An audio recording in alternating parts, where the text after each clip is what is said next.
Hey guys, welcome back to another Fleetyards mission briefing. I'm Captain Foley. I'm Connor Coggins. Hey guys. And today we got something rather exciting. This is something that kind of came out of the blue for me anyway. And all of a sudden there's just a ton of not a ton of information, but a ton of visuals on it. And I'm excited. So what are we looking at today, Samuel? Well, the big, wide sci-fi multiverse is getting bigger. With a familiar name, Seth MacFarlane is making a new sci-fi comedy called Orville, the Orville. It's a Galaxy Quest, Star Trek, in between. It's something new, and they've released a very long 2-minute 48 trailer on the 15th of May, and there's so many shots of the ship. I was impressed with how many shots of the ship and actual space scenes there were in this trailer. Yes. This thing is they've already got the full season filmed, I guarantee. Yeah. Well, at least. Yeah, it's filmed probably, or at least most. Yeah. Yeah. But you can tell they wanted to hold it off and then release something absolutely solid. Everything you need to get excited about a project, release. And this trailer. But we're here about ships, Stuart. So, first impressions on May the 15th, because I know the exact date we both first saw it. What was your first impressions of this ship? This interesting ship. I don't really remember. I was so young when I first saw this. Yeah, take you back to near a whole. Oh, I remember thinking. Well, as soon as I saw the first shot of Seth MacFarlane in the Admiral's office, I'm thinking, "Wow, this looks very Galaxy Quest." And I know they'd been talking about a Galaxy Quest TV show for a while. It's an obvious moneymaker, really. Yeah, and then Alan Rickman died, and it kind of just all rumors of that went. So I thought, well, maybe this is Galaxy Quest, and then it's got that same look. This ship, though. The front of it looks very, very much like the NCS protector, NSE protector. NSEA, What is it? Yep, yeah, NSEA. Okay. Yeah. So, especially that bridge module on the top looks very reminiscent of that ship. So, I mean, I love this design. I love that there's no visible... Well, there's no nacelles. It's kind of got a warp ring on it, but we'll talk about that, I'm sure, at some point. But I really love the ship. It looks really funky, and it's something that I'm looking forward to seeing more of. And this is the ECV-197-Orville. Although in the trailer they did say USS as well. Yes, they did. Which I was like, oh, guys. The thing I noticed most, that jumped out at me, is how many Star Trek sound effects they used in this trailer. It's like, that's a disruptor, that's this. You're literally using the same effects. Okay. You're setting a tone here. It's very thinly veiled in a lot of spots, I think. But I actually commented on their Facebook group when the trailer came out. They actually responded back saying that we'll respond and say thank you. It's obvious what it is, but it's got its own voice. It's got its own look, and especially the outside, which isn't what we're talking about today. Yeah, it's very interesting. It's very sort of sea life in a sense. It's very organic. It's not organic, but it's mechanical. But taking influence from the world of the animals to give you more of a, I guess, streamlined feel, to give you more of a, this first shot, I was going to say that, this first shot, what's interesting, there's actually 2 ships of the same class, which shows it's kind of I guess they're more modern, more average destroyer, whatever. But the bottom ship, is on a bluey sort of thing. It looks as if that could be easily a sea creature, flying, on the water. Those colours seem to combine. It could easily be a sea creature, and that works really, really well. But this first picture, Stu, what do you see? Yeah, what springs to mind and what details? Well, there's a lot of similar detailing, especially for ships like we see in Star Trek Online. Kind of the darker grays and black highlights, which I really appreciate. I mean, it's a little different than TNG and stuff. But it definitely has that Star Trek Online vibe for sure, and I can definitely get behind it. I mean, it doesn't look like a super huge ship based on the windows, and again, I like that as well, that it's kind of a smaller ship. So you hit the nail on the head there as well. It hasn't got that same tinge vibe. It hasn't got the broad color palette. It's still got the blue and green, which is blue and green blinkies, but it is it's one of those more modern. You associate, I think, modern designs with all the greys, all the blacks, a sort of more modern, realistic military sort of craft. There isn't, Star Trek had the reds and the blues. That's quite a bold visual statement. Obviously, got the blues, the engines, which we'll see in a minute. But what I noticed straight away about this design is that It looks like the front bit looks like the arch from Renegades. It even feels like Tobias's model. How the curve is, even that thing at the front is almost the exact same shape as the escape pod from the Archer from Renegades that Rick and Tobias designed. So I'm like, wow, Tobias could have built this, and I hope he does at some point. But what I noticed is there's so few windows. It's either military-esque, armored-esque, or specific function, because there's not very many considering, at least in this view. Yeah, well, Seth does say that he's always wanted to serve on an exploratory vehicle, so it's obviously meant for exploration. So I don't know about the military aspect of it. Again, there's no visible weapons that we can really see. So like no phaser rings, no ball turrets. I mean, there could be things that pop out. We don't know yet, and that's learning about this is going to be so much fun. Well, if I was to guess, I would have said that if you look at the middle, there's that big black segment. Either side of the black segment, there's two little sort of overly black segments. I'd say each of those would be a pulse firing something. Possibly, yeah. Almost like torpedoes, just pulse versions. That's sort of I'd put them on design wise. That's what I'm seeing. Even that part just a little down from that raises up out of the hull. It's 6-sided. That could be some kind of weapon as well. That could maybe be their heavier weapon. I mean, if you look at them, there's 3 evenly placed around the front of the ship. Wouldn't that be a fun little phaser ball turret-esque thing, but also has visual combination of an escape pod? I mean, it's wonderfully familiar. Like this wouldn't, I don't think, be a Star Trek Federation ship, but I could see it being a civilian ship. Yes, somewhere. Absolutely. Like a Vulcan's has some. Vulcan's part of the crew somewhere and said, hey, let's do this. But not, it's a kind of a slight amalgam of races from Star Trek, but it's certainly got some similar feels. Yeah, I totally buy the civilian aspect. For Star Trek, anyway. Yes. Let's go to the next picture. This is a shot from the space dock, the base, whatever they're launching from. You can see the little guys there, kind of a sense of scale. Yeah, you can tell that I went through this and picked out every single frame, even though if they're in like 1 or 2 seconds or even half a second, I made sure I got every view equal of the ship. This is the side of the ship. What do you think? Again, it looks like that rear part is all propulsion. I think the living quarters and all the crew areas in the front for sure, because that back part's very slender and slim. And I don't know, I just... this view, I mean, I know you said sea creature before, but I almost get like a plant vibe from it as well, kind of like a maple key, some kind of seed pod with the like fly part at the back that spins. Yeah. Huh. So yeah, it's got that organic feel. It's not necessarily related to animals as well, which is awesome. Yeah, I would like to know who designed this. Absolutely, have them on the show, guys. Find out and tell us who. I mean, this picture makes me think of a squid. A squid's head is bigger and slims down, then the tentacle engine bits. That is definitely the vibe. But it's such wonderfully organic, but still keeps that mechanical feel. It's in Enterprise D is very organic. This is a bit more technological than that, which is good because it's less advanced, I'm going to guess, than say the Enterprise D. That sort of... Again, it's interesting how people can hit these subtle... we're 20% organic as this, or in between steps, and for an out of the gate with no idea what this show was. This ship is a good ship.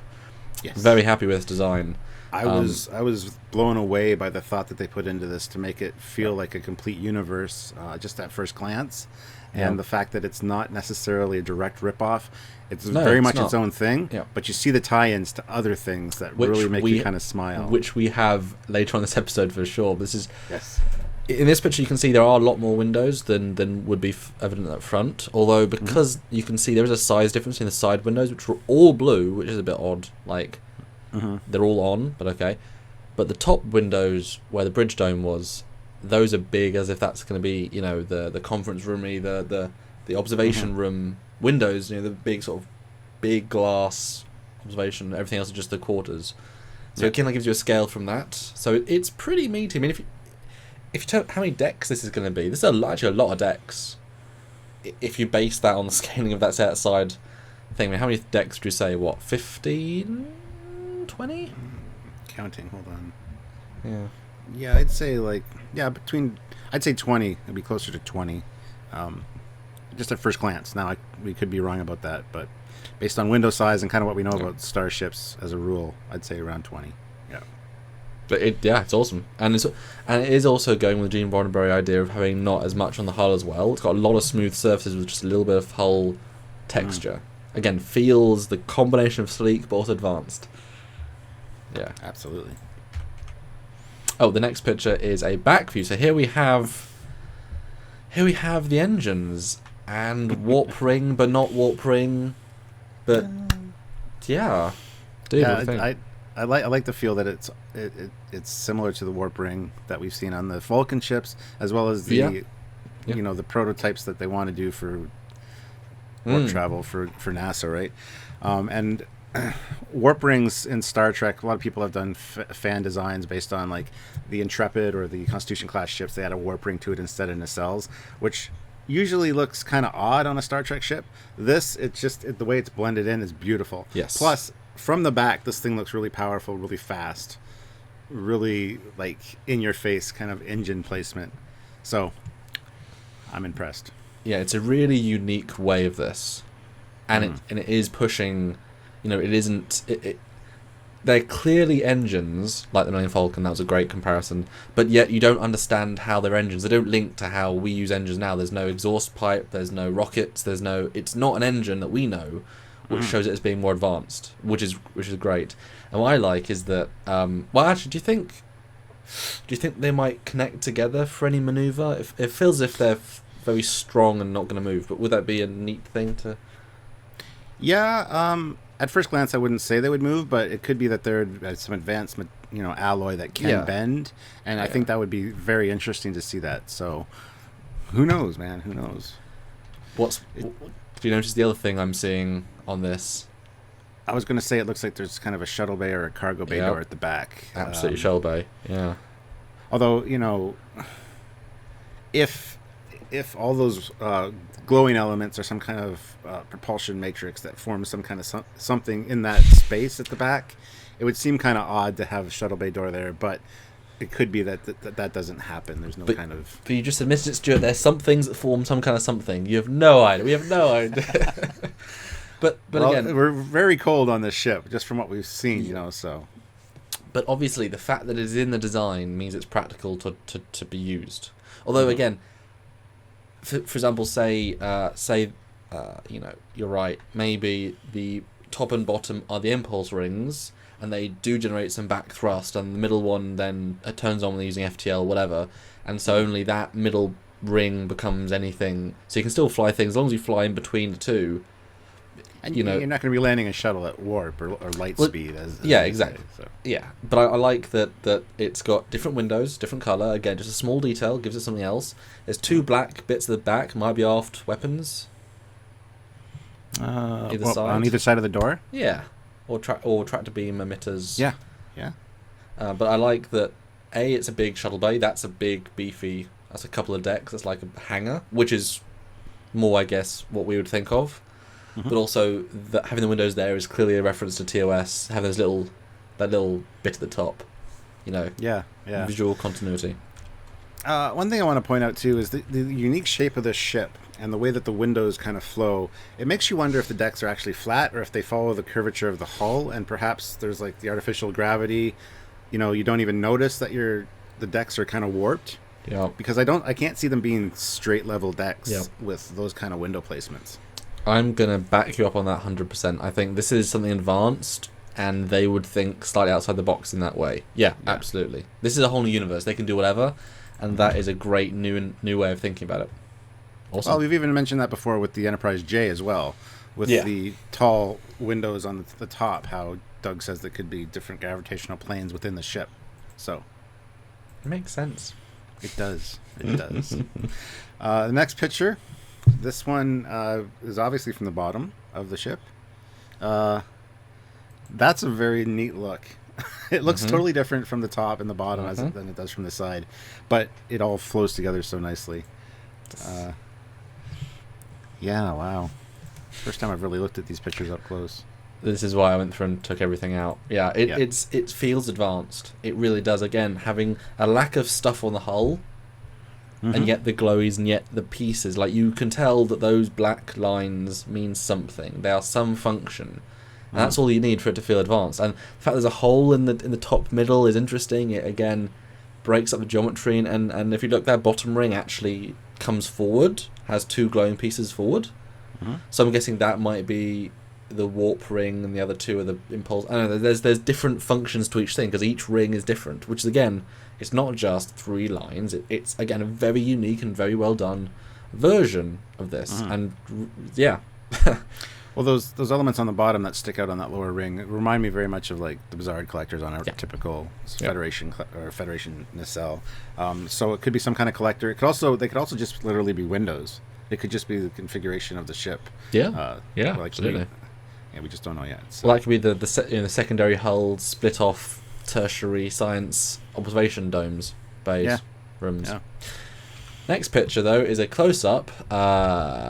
Just so detailed, really. I just want to throw everything in the kitchen sink. Not much to say. Well, it's odd. On this one, there's that shape that's kind of cut out. Well, not cut out, but it's got a very similar feel to the Defiant, as far as that. Oh yeah, kind of detailing on the hull at the front. Yeah. Which again is another subtle visual tie-in that just makes you. You don't even realize you're noticing it. I think they had fun designing this. I really do. I think they had fun. They had just had, I can't wait to talk to the designer and find out the process and everything, because this is fantastic. I'm really, really impressed. With new shows, I don't really get impressed too much, because like we said on Fleetyards before, I find a lot of the ships in games and stuff are very blocky and generic and just, they look like bricks. This is beautiful.